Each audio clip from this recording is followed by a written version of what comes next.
Dieu soit glorifié et béni. Je suis heureux. C'est pas pour enjoliver le moment, je suis vraiment heureux dans mon cœur. D'être là au milieu de vous. Voilà, s'il vous plaît, quand on chante et les enfants font du bruit, on fait un peu de massacre. Maintenant, il y a un silence. C'est lui qui va parler. Donc, si les enfants font aller-retour, il y en a assez, s'il vous plaît. Du départ jusqu'à maintenant que je dis ça. C'est vrai. Donc, il y en a assez. Alla fine che non registro e di una scissa. Donc, arrêtons. Écoutons la voix de Dieu. Amen. Le Dieu, écoutez la voix de Dieu. Amen. Alors qu'il y ait le silence, s'il vous plaît. Les mamans, faites le nécessaire. Hein. Amen. Amen. Amen. Béni soit Dieu. Amen. Amen. Bravo Seigneur. Comme je disais, je suis heureux d'être là. Heureux d'être au milieu de vous. Pour ma part, je voudrais rester assis, Dieu le sait.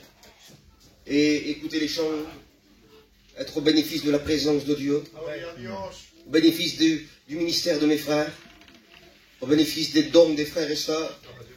Nous sommes bénis. Amen. Quelle importance la communion, alléluia. Il est au milieu de nous, le Seigneur. Amen. Et c'est lui qui va nous faire du bien. Amen. Pas un homme qui est venu, c'est lui, c'est lui. Que lui. Amen. Pas de nom aujourd'hui. Pas de nom et pas de titre. C'est lui, le seul nom. Le seul nom, c'est lui. C'est lui que nous voulons mettre en avant. S'il n'y a pas lui, on n'est rien. S'il n'y a pas lui, il n'y a pas ça, là. S'il n'y a pas lui, il n'y a rien. S'il n'y a pas lui, il n'y a pas de bénédiction. S'il n'y a pas lui, il n'y a pas de délivrance. S'il n'y a pas lui, il n'y a pas de salut. Parce qu'il est là. Il se passer des choses extraordinaires. Amen. Amen. Je suis heureux d'être là. Amen. Merci Seigneur. Je pensais à ça.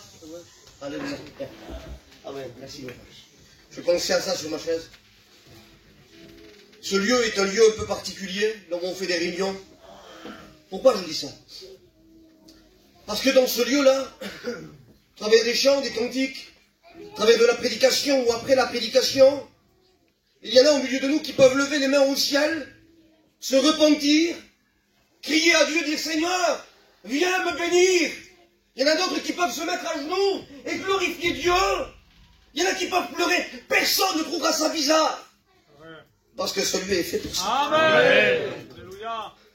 Ce lieu est fait pour ça. Amen. Personne ne te regardera bizarre si tu te mets à genoux et que tu cries à Dieu. Amen. Personne ne te pointera du doigt parce que ce lieu est là pour ça. Amen. Oh, ne le fais pas dans la rue, on va te prendre pour un déréglé. Mais fais-le ici. Amen. Si ton cœur te le demande, mets pas à genoux. Si tu veux lever les mains au ciel et adorer Dieu, fais-le. Alléluia. Tu es ici dans la maison de ton Père. Amen. Gloire au Seigneur. Je voudrais ce soir, avec la grâce de Dieu, vous donner une clé pour être béni. Amen. Amen. Amen. C'est bien ça. Une clé pour être béni. Je voudrais ce soir, alléluia, que, en respectant mes frères, qu'on enlève les titres. On enlève les titres. Amen. Tu sais, pasteur, je suis chrétien depuis 40 ans, 50 ans, béni soit Dieu, enlève le titre. Tu sais, pasteur, je suis pasteur depuis tant d'années, enlève le titre. Je suis femme de pasteur, enlève le titre. Amen. Je suis rétrograde, enlève. Je ne connais pas Dieu, enlève tout ça. On va simplement venir vers Dieu ce soir. Amen. Il y en a assez. Gloire à Dieu. Et le thème, c'est venir avec notre propre identité. Amen. Venir avec notre propre identité égale notre vrai besoin. Amen. Assez de mettre des masques. Assez de ne pas répondre à l'appel de Dieu parce que je suis pasteur ou chrétien. Assez, assez.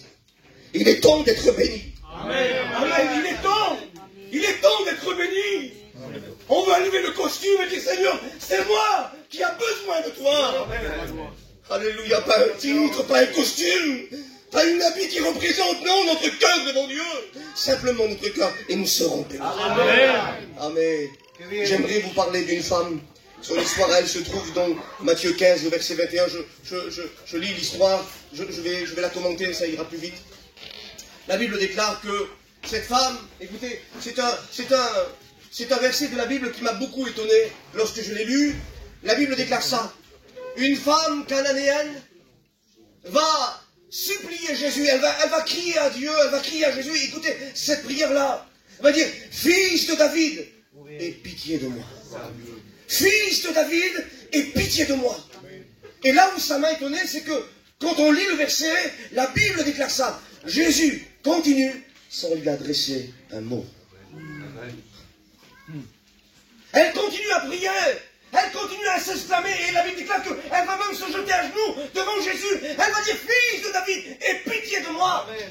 Jésus continue sans lui dire un mot. Et les seuls mots que Jésus lui trouve à lui dire, écoutez bien, vous êtes avec moi? Amen. Les seuls mots que Jésus lui dit, il dit ça.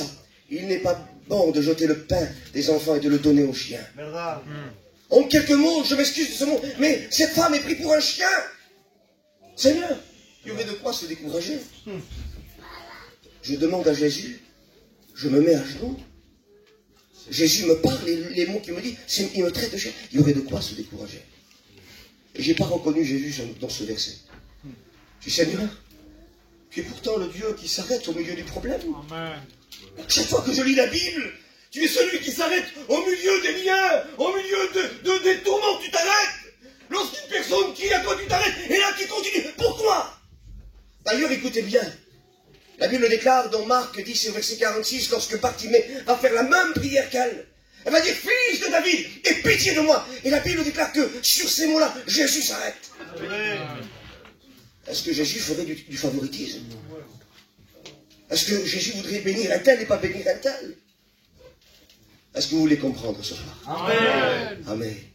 Pour comprendre cette histoire, pourquoi Jésus ne s'est pas arrêté, il faut comprendre qu'est-ce que la prière.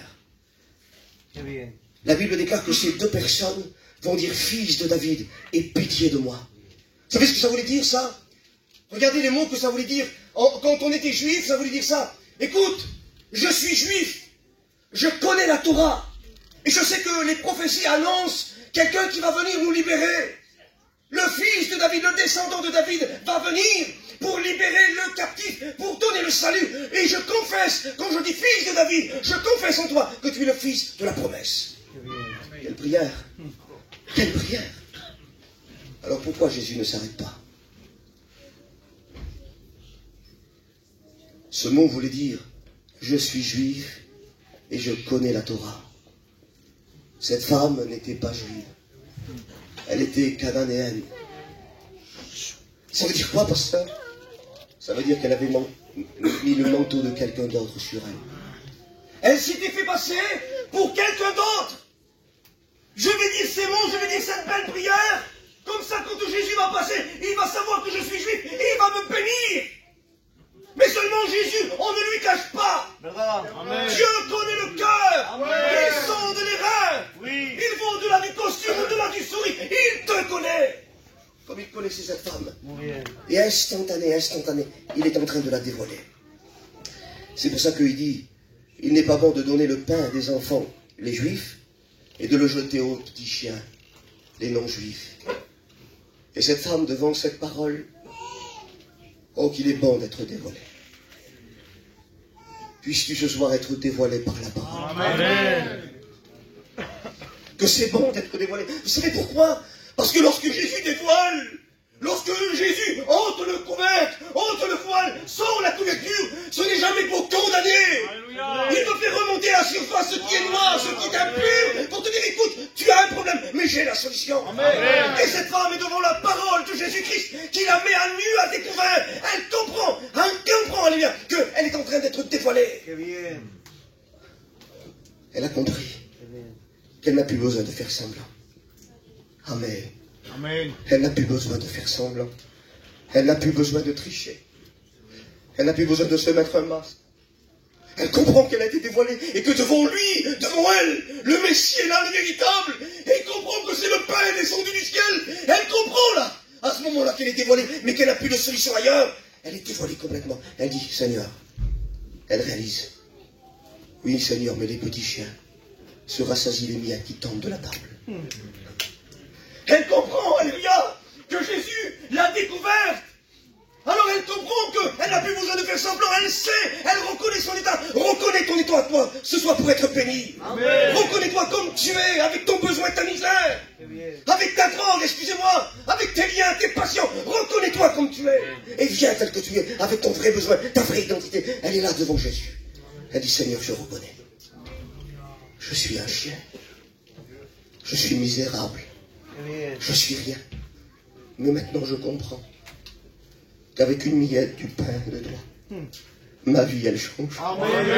Ma vie, elle est transformée. Miguel, c'est du Miguel, donne-moi une Miguel, j'en ai assez. J'ai compris que tu m'as dévoilé, c'était pas pour mon mal, c'était pas pour me faire du mal, c'est pour mon bien. Et Jésus te dévoile ce soir, c'est pour ton bien. Jésus remonte à la surface les choses cachées pour te faire du bien, pour te soigner. Jésus veut te soigner ce soir, il veut te faire du bien, écoute. Il est là, le Seigneur. Il te dit, t'as plus besoin de faire semblant. T'as plus besoin de te cacher. Viens tel que tu es. Alléluia. Et elle comprend. Alors elle dit, Seigneur, c'est donne-moi une petite miette. Et le Seigneur lui dit, va, qu'il en soit fait selon ta foi. Amen. Cette réunion, je te promets, écoute bien. Elle va se passer comme toi tu voudras qu'elle se passe.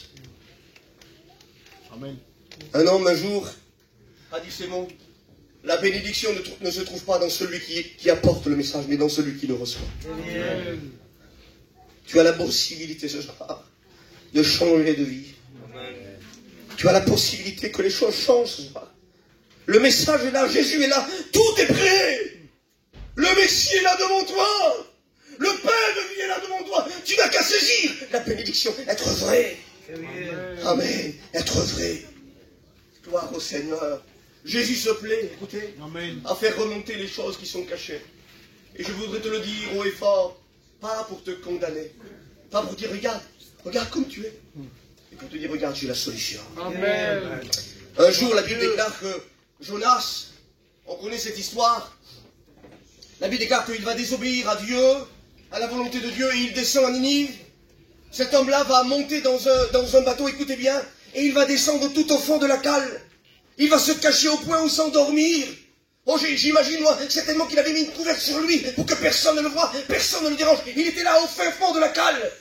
Et à l'extérieur du bateau, il y avait une grande tempête qui était là. Le vent soufflait, la tempête était là. Le bateau commençait à chavirer. Des fois, on fait comme ça, nous.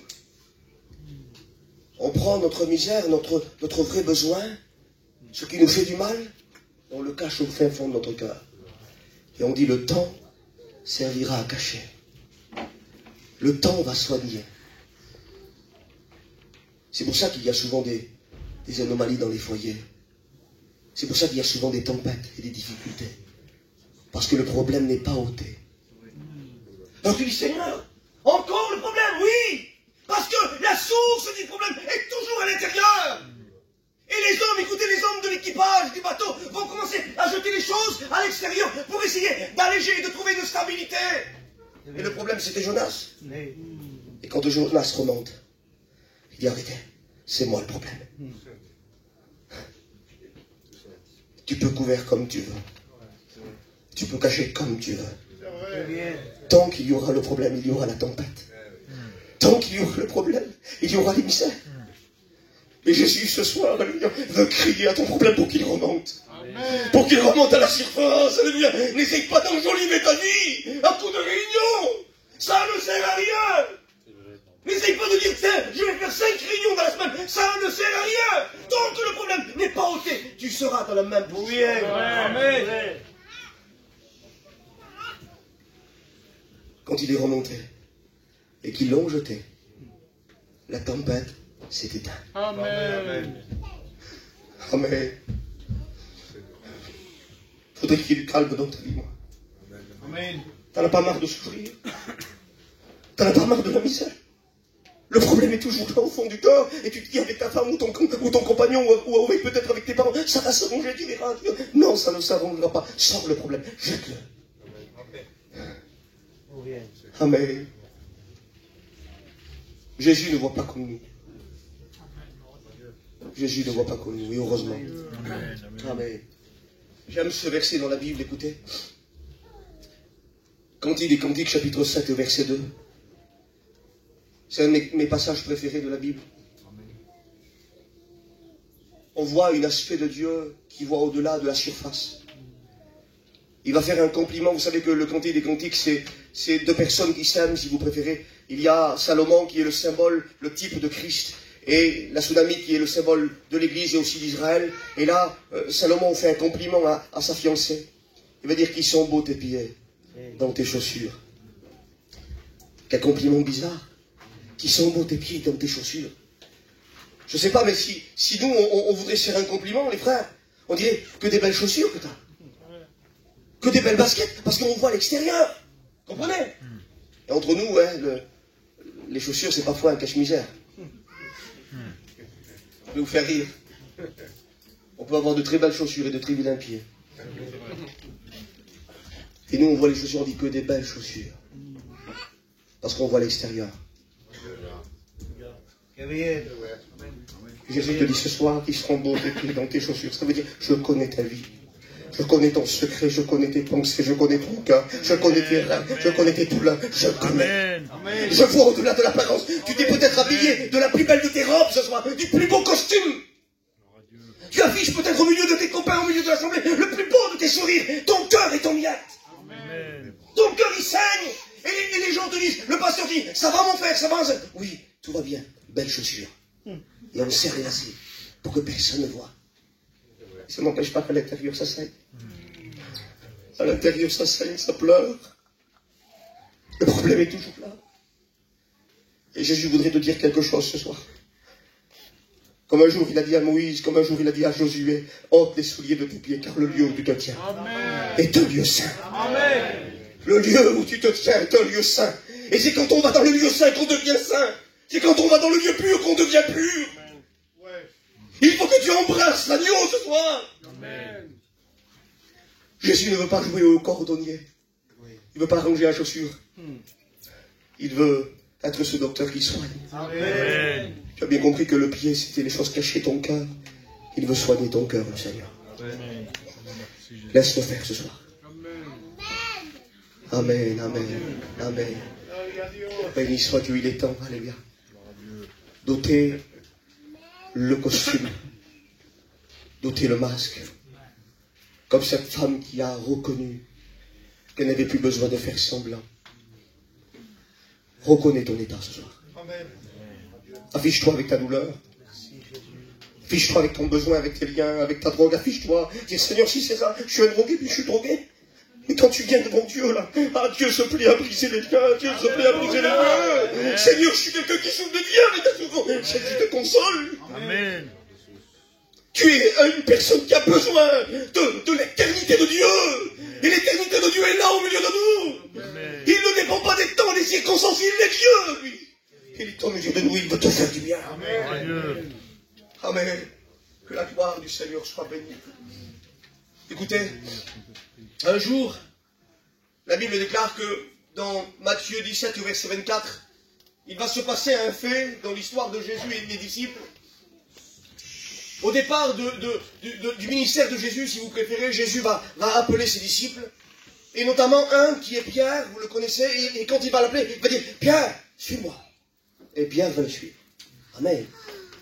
La Bible déclare que Pierre va tout laisser et suivre Jésus. Pierre, c'est un chrétien. Amen. Pierre, c'est un chrétien, il a tout laissé. C'est beau de tout laisser pour Dieu. Amen. Amen. C'est beau, mes frères. Amen. De tout laisser pour Dieu. Et la Bible déclare dans Matthieu 17, verset 24, vous le lirez, qu'il va se passer un fait pour, eh bien, ressortir quelque chose qui était caché. Écoutez, j'aime la façon que Dieu a de travailler avec nous. Parce que jamais, jamais, c'est pour nous faire du mal. C'est pour nous améliorer, pour nous façonner, pour nous amener à la perfection. La Bible déclare que des hommes vont venir vers Pierre. Ils sont là et il dit, c'est pas normal que vous ne payiez pas votre tribut. C'était une taxe de l'époque. Et la Bible déclare que Jésus va faire quelque chose d'inhabituel. Parce que si, eh bien, Jésus aurait voulu faire les choses, si vous préférez, dans la logique, il aurait dû appeler Judas, parce que Judas c'était le trésorier de l'époque. Il aurait dû l'appeler et dire, regarde, eh bien, essaye de faire quelque chose, paye notre tribut pour pas que ça parle. Mais Jésus va faire quelque chose de précis et de particulier. Il va appeler Pierre. Écoutez, vous êtes avec moi? Amen. Il va appeler Pierre. Pourtant, Pierre n'avait plus retourné à la pêche, vous le verrez dans la Bible. N'avait jamais plus péché. On le voit qu'il pêche après la mort de Jésus. Mais pendant le ministère de Jésus, Pierre n'a plus jamais été à la pêche. Et là, écoutez, vous êtes avec moi? Amen. Regardez cette histoire, regardez cette façon que Jésus a de fonctionner. Il dit, Pierre, jette l'hameçon. Et avec l'hameçon que tu vas jeter, tu vas attraper un poisson. Et dans le poisson, il y aura une pièce. Tu payeras le tribut pour toi et pour moi. C'est un miracle. Amen. Vous comprenez que c'est un miracle. Un poisson avec une pièce à l'intérieur, c'est un miracle. Mais qui a dit à Jésus que Pierre avait encore une hameçon?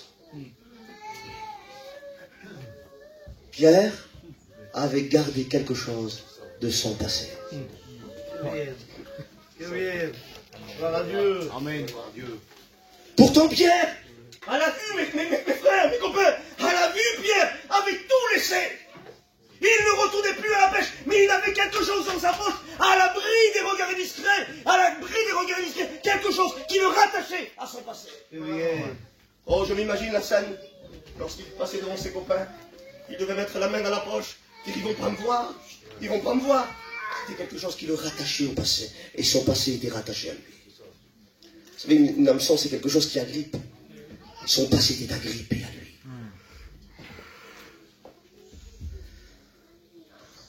Et Jésus crée cette situation. Amen. Pour faire remonter de la poche de Pierre cet hameçon. Jésus aurait pu dire, écoute Pierre, tu m'as trahi. Il y a quelques années que tu es avec moi, tu m'as trahi Pierre. Tu dis que tu vas plus à la pêche et à l'intérieur de toi, bien, il y a une monture. Parce que le mot qui est employé, c'est pas qu'une hameçon, c'est une monture. Une monture avec du crin, c'est une monture, une vraie monture. Écoutez, tu as dans ta poche une monture et tu me suis. Tu m'as trahi en fait. En fait, t'es pas vrai. Mais Jésus ne le condamne pas, il dit, écoute Pierre, je paraphrase pour qu'on comprenne. Écoute Pierre, tu es prêt à jeter? Tu vas voir, je vais faire encore un miracle. Tu es prêt à jeter? Je vais faire un miracle. Amen. Et si ce soir tu es prêt à jeter, je t'assure que Dieu fait le miracle. Amen. Dieu ne veut pas te condamner. Amen. Il ne te condamne pas. Il te dit, jette et je fais un miracle. Tu vas voir, ton mari va se convertir. Jette ce qui t'accroche au passé. Jette, ton mari va se convertir. Jette, ta femme va se convertir. Tes enfants vont se convertir. Jette. Es-tu prêt ce soir? Amen. Parce que c'est ça la question. Es-tu prêt à jeter? Es-tu prêt à renoncer ce soir aux choses qui te tiennent? Et pasteur, je suis chrétien, je sais. Béni soit Dieu. Mais pourquoi tu n'avances pas? Pourquoi tu ne t'épanouis pas? Parce qu'il reste au fond de la cale quelque chose du passé. Pasteur, je ne suis pas baptisé, moi je m'approche de Dieu, mais j'arrive pas. Jette ce soir et tu vas voir le miracle. Es-tu prêt à jeter ce soir ce qui t'encombre dans ta vie et qui t'empêche de t'avancer? Jette et tu vas voir que Dieu va faire un miracle. Amen. Il va te transformer, te bouleverser. Amen. Amen. Amen. Gloire au Seigneur. Vous êtes avec moi? Continuez. Amen. Continuez un petit peu. Amen. Écoutez, Genèse 32 et verset 27, la Bible déclare que Jacob va lutter avec l'ange de l'Éternel. Il va se passer une lutte entre Pierre et l'ange. Et à un moment donné, écoutez bien, vous êtes avec moi 2 minutes? Amen. L'ange va lutter avec lui et il lutte avec l'ange et Jacob va dire quelque chose. Je ne te laisserai pas partir de ce lieu sans que tu m'aies béni. Belle prière ça. Je crois, je ne connais pas tous mes frères, mais je pense qu'on est animé du même esprit. Et si quelqu'un fait cette prière, on va dire quoi? On va dire bien, on va t'aider. On va t'aider. On va se mettre à prier. On va se mettre à genoux. On va commencer à jeûner. Seigneur, mais il faut que tu sois béni. Si tu veux être béni, tu vas l'être. C'est notre façon de faire. On veut. Mais l'ange va répondre d'une façon un peu particulière. Il va dire, quel est ton nom? C'est bizarre comme réponse. Il ne te demande pas comment il s'appelle. Il veut être béni. Et toi, tu lui demandes comment il s'appelle. Mais oui, mais j'ai une raison. Savez-vous pourquoi? L'ange va lui dire comment tu t'appelles. Quel est ton nom? Parce que bien des années plus tard, bien des années avant, excusez-moi, le père de Jacob devenait vieux, la Bible déclare. Et ses yeux ne voyaient plus rien. Il distinguait à peine. Écoutez, et un jour, Jacob se fait passer pour Ésaü, son frère, pour tromper son père. Il arrive devant son père. Père, c'est moi. Qui es-tu? Qui es-tu, fils? En quelque sorte, quel est ton nom? Et Jacob va dire, Père, je suis Ésaü. Il avait trompé son père pour être béni. Et sans rabaisser mes frères, mais que c'est facile de nous tromper. Que c'est facile de tromper un homme. Que c'est facile de tromper ta famille autour de toi. Que c'est facile de tromper tes amis. avec un beau sourire. Tout va bien, tout va bien. Et alors qu'à l'intérieur tu souffres. Quand tu es chez toi, tu pleures. Il y en a même qui demandent la mort. Il y a même qui ont peut-être des pensées de suicide. Et au milieu de la famille, ils sourient. Ils sont les premiers à faire des blagues, à faire rire les autres. Et ton cœur et ton mien, tu peux peut-être demander la mort et tu voudrais même passer au suicide. Et là, l'ange lui dit, quel est ton nom? Parce qu'aux hommes on trompe, mais à Dieu on ne trompe pas. Amen. À Dieu on ne trompe pas. Et Jacob va dire, je termine. Jacob va dire, je suis Jacob. Et je paraphrase, l'ange va lui dire, puisque tu as dit vrai. Parce que Jacob, je te connais. Jacob, je sais qui tu es. Comme le Seigneur te connaît ce soir, il sait qui tu es. Et il dit, je sais qui tu es. Jacob, tu as bien fait de dire que tu es Jacob, parce que c'est ce que tu es. Mais puisque tu as dit vrai, je vais changer ton nom. Je vais t'appeler Israël. Tu vas plus t'appeler le faible ou la faible, tu vas t'appeler le victorieux ce soir. Amen. Si tu viens avec ton besoin. Le drogué, excusez-moi l'expression, mais quand il vient vers Dieu et dit Seigneur, je suis un drogué, il change, il te rend libre. Amen. Le haineux, quand il vient vers Dieu, il dit Seigneur, je suis rempli de haine. Il vient et transforme en amour. Amen. Il change les temps et les circonstances. Il n'y a que Dieu qui peut faire ça. Mais vous avez bien compris que la base du message, la base pour recevoir, c'est la vérité. Il dit, je veux que la vérité soit au fond de votre cœur. Être vrai devant Dieu. Amen. Venir avec sa propre identité. Alléluia, Jésus. Écoutez, Jacob, lui était prisonnier, si vous préférez, de sa propre identité. Parce que le nom Jacob veut dire trompeur, usurpateur. C'est comme si il avait une prison sur mesure. Son nom à lui le rendait esclave de ce qu'il était. Et il y a au milieu de nous, dans le monde, des prisons sur mesure. Combien de prisons au milieu de nous? Alors je vais juste en dire 2 ou 3 pour ne pas vous fatiguer. Écoutez. Il y a la prison de l'orgueil. Alors qu'on soit chrétien ou pas chrétien, c'est pareil. Quand tu es orgueilleux, tu es orgueilleux. Et c'est une prison terrible parce que l'orgueilleux ne sait pas qu'il est orgueilleux. Il se doit être bien. Il faut que l'orgueil soit écrasé par l'humilité. Amen. Il y a des prisons de haine. Des prisons de haine. Accordez-moi 2 minutes de plus, s'il vous plaît. Écoutez, la haine, c'est quelque chose de terrible. Je voudrais le dire ce soir, c'est sur mon cœur. Je le dis quand je prêche, mais je voudrais être un peu plus précis ce soir. La haine, tu m'écoutes, je voudrais le dire à quelqu'un ça. La haine fait du mal à celui qui haït, et non à celui qui est haï. Sauf au cas extrême. Si moi j'ai de la haine contre Lorenzo, la haine que j'ai contre lui, des fois il ne le sait même pas lui. Mais la haine que j'ai, elle va me ronger. Elle va m'empêcher de dormir, m'empêcher de trouver la paix, m'empêcher de dormir et de manger, de me nourrir. Elle va me ronger à l'intérieur de moi. Et attention, attention, la haine ouvre des portes démoniaques. Je le dis en connaissance de cause, j'ai prié pour des personnes, excusez-moi, mais je le dis, des personnes possédées à cause de la haine. Parce que la porte de la prison de la haine mène à la porte de la prison de la possession. Le Seigneur va ouvrir encore ce soir. Amen. Il veut briser les verrous. Amen. Il veut briser les verrous ce soir. Amen. Oh, combien de prisons au budget de nous! Et des prisons qui sont fermées à double tour. Et puis c'est terminé. Des fois, en tant que pasteur, on regarde les foyers. On dit c'est terminé. La prison est trop dure. Les murs sont trop épais. C'est terminé. Les verrous sont trop forts. Ésaïe 22, verset 22, écoutez ce qu'il dit. Une prophétie concernant Jésus, et je termine. Il dit, je mettrai sur son épaule la clé.